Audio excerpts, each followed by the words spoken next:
LaKeith, it's good to see you today. Congratulations on a fantastic film. Thank you, sir. So William O'Neill is obviously a kind of a controversial character in history. Can you tell us about him and your portrayal? Yeah, he was an informant for the FBI that helped supply four plans that ultimately led to the death of a very big revolutionary leader in the civil rights movement, Chairman Fred Hampton. And yeah, I first, when I found out about him, wanted to put him in, just write him off as someone that I didn't appreciate, someone that didn't deserve my respect. In my portrayal, I wanted to get rid of my own biases so that I could maybe find humanity to some extent and help just tell them in a way that I felt was a little bit more honest, even than my own bias. You know. How much did you know about him before the film, and what kind of appreciation did you gain as you filmed? Didn't know very much about him except that I'd seen him in a clip on the Eyes on the Prize interview. And when I got into doing research, I got the long version of that interview unedited. And then I also got a little bit of literature and court transcripts from his dealings, even after having dealt with Fred Hampton and his dealings with the Black Panthers.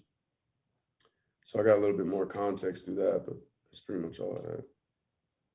In doing so, what qualities about him stood out to you that you wanted to highlight in your portrayal?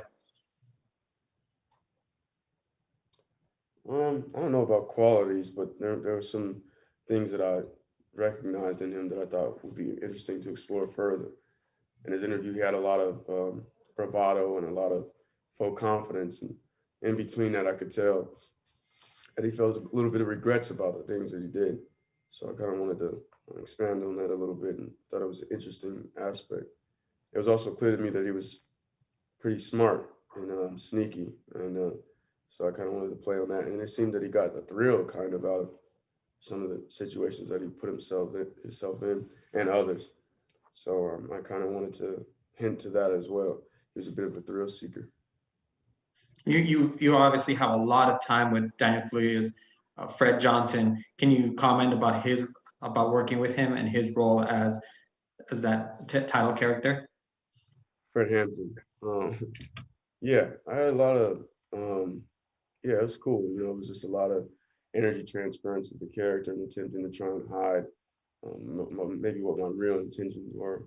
But that was kind of with every character, I kind of never wanted to be discovered in the character. I mean, yeah, what the character's ambitions were.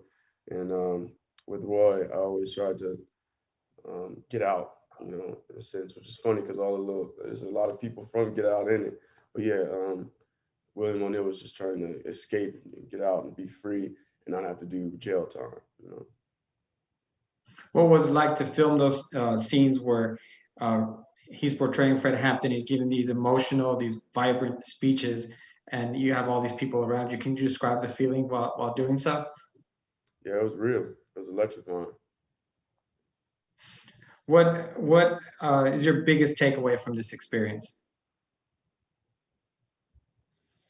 Mm, that I'm happy to be able to tell his story, be a part of something that helps tell his story, and I'm happy that people could know that, people like William O'Neill exist, and so you have a choice of what kind of people that you want to be, what kind of thing, what kind of love you want to give to the world and society at large. What do you hope audiences take away from Judas and the Black Messiah after watching it? Those are kind of the same questions, but yeah, I mean, yeah, yeah, take away that you have a choice to make, and uh, what kind of person that you want to be, what kind of legacy you want to leave behind. You know. What was your favorite moment on set? And they said it's a wrap on LaKeith Stanfield.